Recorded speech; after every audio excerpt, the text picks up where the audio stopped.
السلام علیکم ورحمۃ اللہ وبرکاتہ۔ اللہم صلی علی سیدنا شفیعنا و نبینا و حبیبنا و مولانا محمد مبارک وسلم۔ دینیات کورس یعنی فرض علوم کورس میں پہلا سبجیکٹ عقائد اسلامیہ کا ہے، جس کے لیے ہمارا اسلام پڑھائی جا رہی ہے۔ سوال و جواب کے انداز میں یہ کتاب ہے، بہت مختصر ہے، اس کو زبانی یاد کیا جا سکتا ہے۔ ہمارا اسلام حصہ دوم، سبق نمبر 5 ہے، صفحہ نمبر 11۔ سبق کا عنوان ہے خدا کے رسول اور نبی۔ پیچھے ایمان مفصل گزرا تھا، آمنت باللہ و ملائکتہ و کتبہ و رسلہ، اسی کی ترتیب پر عقائد بیان کر رہے ہیں۔ پہلے اللہ تبارک و تعالیٰ کے بارے میں عقائد بیان ہوئے، پھر فرشتوں کے بارے میں، پھر آسمانی کتابوں کے بارے میں، اب رسولوں کے بارے میں۔ وَرُسُلِهِ، اور ایمان لایا میں اللہ کے رسولوں پر۔ سوال، رسول کون ہوتے ہیں؟ جواب، اللہ تعالیٰ نے اپنی مخلوق کی ہدایت اور رہنمائی کے لیے جن برگزیدہ یعنی پاک بندوں کو اپنے پیغام پہنچانے کے واسطے بھیجا، انہیں رسول کہتے ہیں۔ یہ اللہ تعالیٰ اور اس کے بندوں کے درمیان واسطہ ہوتے ہیں اور لوگوں کو خدا کی طرف بلاتے ہیں۔ عام انسان اللہ تبارک و تعالیٰ سے نہ کلام کر سکتے ہیں، نہ اللہ کا کوئی فرشتہ ان کے پاس آ سکتا ہے، یعنی اللہ تبارک و تعالیٰ سے احکام حاصل کرنے کا کوئی ذریعہ عام انسانوں کے پاس رسولوں کے علاوہ نہیں ہے۔ تو رسول اللہ تبارک و تعالیٰ کے اور بندوں کے درمیان واسطہ اور وسیلہ ہوتے ہیں۔ نبی اور رسول میں کیا فرق ہے؟ جواب، یہ دونوں لفظ ایک ہی معنی میں بولے اور سمجھے جاتے ہیں، البتہ نبی صرف اس بشر یعنی انسان کو کہتے ہیں جسے اللہ تعالیٰ نے ہدایت کے لیے وحی بھیجی ہو، اور رسول فرشتوں میں بھی ہوتے ہیں، انسانوں میں بھی۔ اور بعض علماء یہ فرماتے ہیں کہ جو نبی نئی شریعت لائے اسے رسول کہتے ہیں۔ اور بھی کچھ باتیں ہیں، بنیادی بات یہی ہے۔ پیغمبروں اور دوسرے انسانوں میں کیا فرق ہے؟ جواب، زمین و آسمان کا فرق ہے۔ نبی و رسول خدا کے خاص اور معصوم بندے ہوتے ہیں، ان کی نگرانی اور تربیت یعنی پرورش خود اللہ تبارک و تعالیٰ فرماتا ہے۔ صغیرہ کبیرہ یعنی چھوٹے بڑے گناہوں سے بالکل پاک ہوتے ہیں۔ عالی نسب یعنی بلند نسب والے، عالی حسب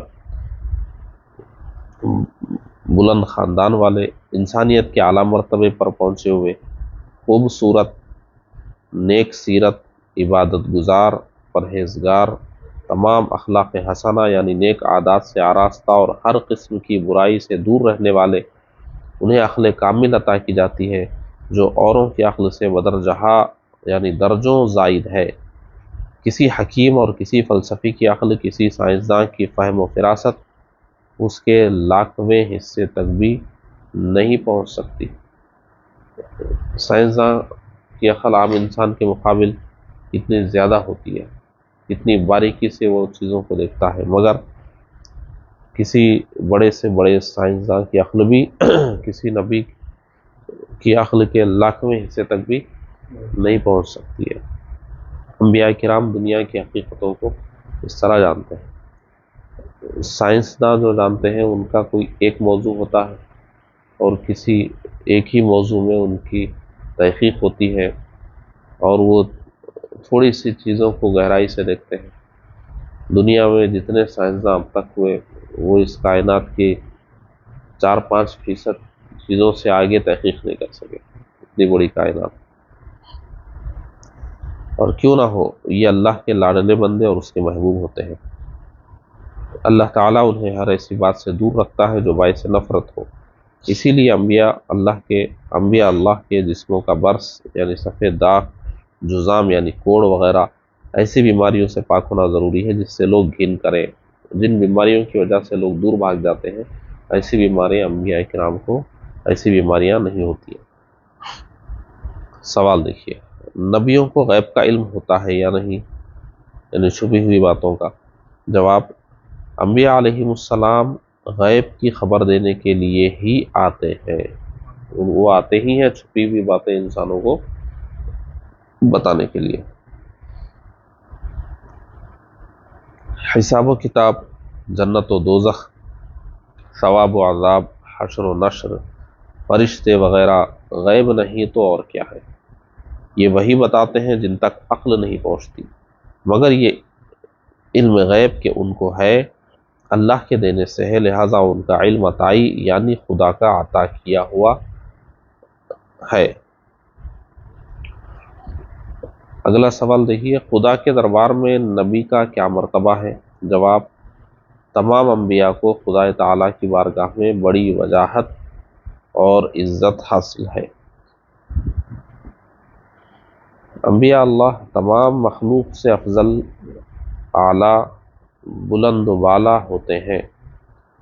فرشتوں میں بھی ان کے مرتبے کا کوئی نہیں، بڑے سے بڑا ولی ان کے برابر نہیں ہو سکتا ہے۔ انسانوں میں کیا بلکہ تمام مخلوقات میں سب سے بلند مقام نبیوں اور رسولوں کا ہے۔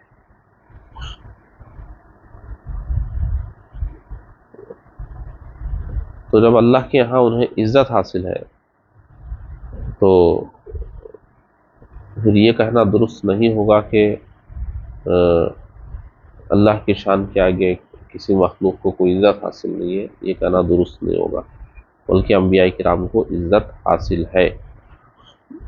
جو کسی نبی کی عزت نہ کرے وہ کون ہے؟ جواب، نبی کی تعظیم کرنا ہر مسلمان کا فرض ہے، بلکہ یہ فرض دوسرے تمام فرضوں سے بڑھ کر ہے۔ تو جو شخص کسی نبی کی شان میں کوئی ایسی ویسی بات نکالے جس سے ان کی توہین ہوتی ہو، وہ کافر ہے۔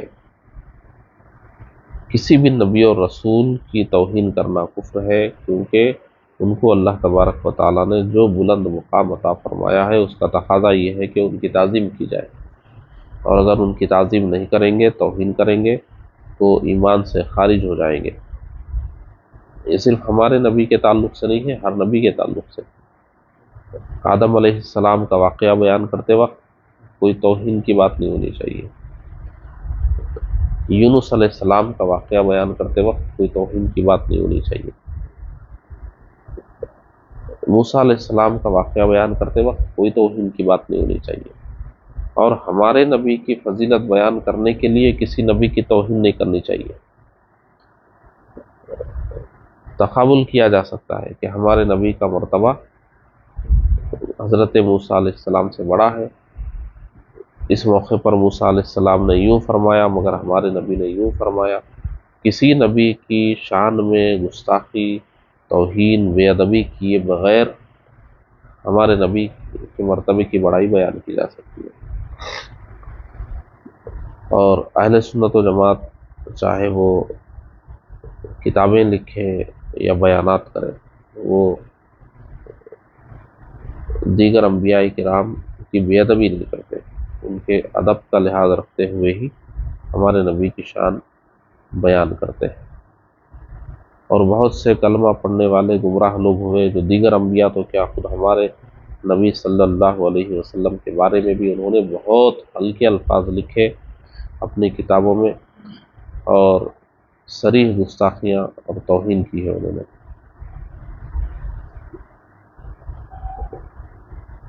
اہل سنت و جماعت میں انبیاء کا اور خاص طور پر ہمارے پیارے آقا صلی اللہ علیہ وسلم کا جو مقام ہے وہ دیگر کسی جماعت میں نہیں ہے۔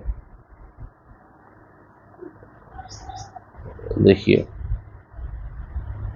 اگلا سوال کیا ہے، کیا کوئی شخص عبادت سے نبی ہو سکتا ہے؟ جواب، نہیں، نبوت بہت بڑا مرتبہ ہے، کوئی بھی شخص عبادت کے ذریعے اسے حاصل نہیں کر سکتا ہے، چاہے عمر بھر روزہ دار رہے، ساری زندگی نماز میں گزار دے، کیونکہ یہ بندے کے ارادے سے نہیں ہوتا ہے۔ اللہ تبارک و تعالیٰ نے اپنے فضل و کرم سے جس کو نبوت اور رسالت کے لیے منتخب فرما لیا وہی نبی اور رسول ہوں گے۔ بندے کی کوشش سے کوئی نبوت اور رسالت ملنے کا معاملہ نہیں ہے۔ تو اللہ نے جن کو منتخب فرما لیا وہی ہوں گے، ان کے علاوہ کوئی نہیں ہوگا، چاہے وہ کچھ بھی کرے، ساری زندگی نماز میں گزار دے، سارا مال مال و دولت خدا کی راہ میں قربان کر دے، مگر نبوت نہیں پا سکتا۔ نبوت خدا کا عطیہ ہے، جسے چاہتا ہے اپنے فضل سے دیتا ہے، ہاں دیتا اسی کو ہے جسے اس کے قابل پاتا ہے۔ اگلا سوال دیکھیے، کل کتنے انبیاء اللہ تعالیٰ نے بھیجے؟ نبیوں کی کوئی تعداد مقرر کر لینا جائز نہیں، ہمیں یہ اعتقاد رکھنا چاہیے کہ خدا کے ہر نبی پر ہمارا ایمان، کوئی تعداد متعین نہیں کر لینا چاہیے کہ اتنے ہی نبی آئے، اتنے ہی نبی آئے، ایسی کوئی تعداد متعین نہیں کرنا چاہیے، بلکہ یہ کہنا چاہیے جتنے بھی نبی آئے ہیں سب پر ہمارا ایمان ہے، اور جن جن کا نام قرآن و حدیث میں آیا ہے ان کے نام کے ساتھ ایمان لائیں گے، اور جن کا نہیں آیا ہے یہی کہیں گے کہ جن کو بھی اللہ نے نبوت عطا فرمائی، چاہے ہم ان کو جانتے ہوں یا نہ جانتے ہیں، ہمارا ان پر ایمان ہے۔ قرآن مجید میں صاف کہا گیا ہے کہ بہت سے انبیاء ہیں جن کے بارے میں اللہ تعالیٰ نے اس امت کو نہیں بتایا ہے۔ تو بات کو سمجھیے، اللہ نے جن کو بھی نبی بنایا ہے ان پر ہم ایمان لائیں گے۔ اب چونکہ ہم تمام انبیاء کو نہیں جانتے، اب کسی کو بھی پکڑ کے نبی بنانا نہیں شروع کر دیں گے، ہو سکتا ہے یہ بھی نبی ہو سکتا ہے یہ بھی نبی ہو، ایسا نہیں کریں گے۔ بعض لوگ ایسا کیے ہیں کہ چونکہ اللہ نے کون کون نبی ہے بتائے نہیں، ہو سکتا ہے یہ بھی نبی ہوں گے، یہ بھی نبی ہوں گے۔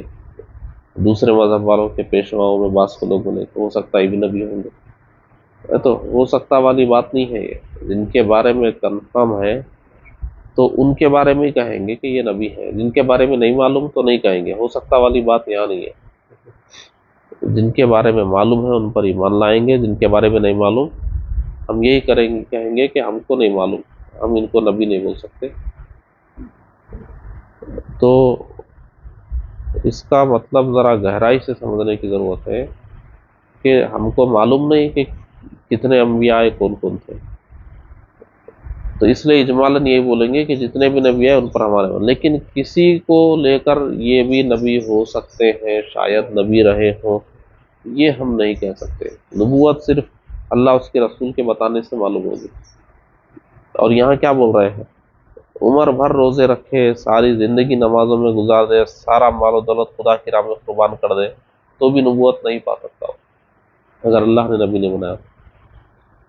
تو کسی کی بھی عبادتیں ریاضتیں دیکھ کر، ترک دنیا دیکھ کر، انسانیت دیکھ کر، مقبولیت دیکھ کر، کچھ دیکھ کر ان کو ان کے نبی ہونے کی بات نہیں کی جا سکتی، کیونکہ یہ سب چیزوں کے لیے نبوت لازم نہیں ہے، بغیر نبوت کی بھی یہ چیزیں ہو سکتی ہے۔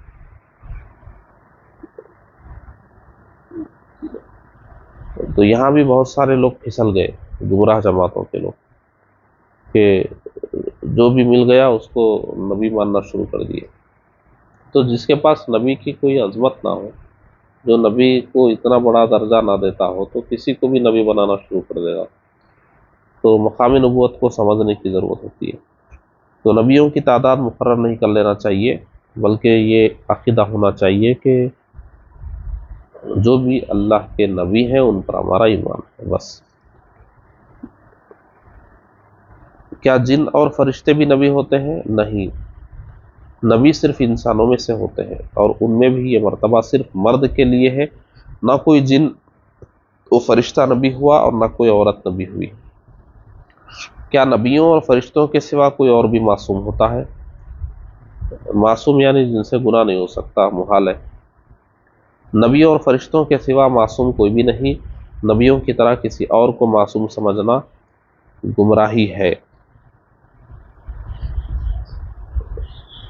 یہاں تک رہنے دیجیے، پھر اگلے سبق میں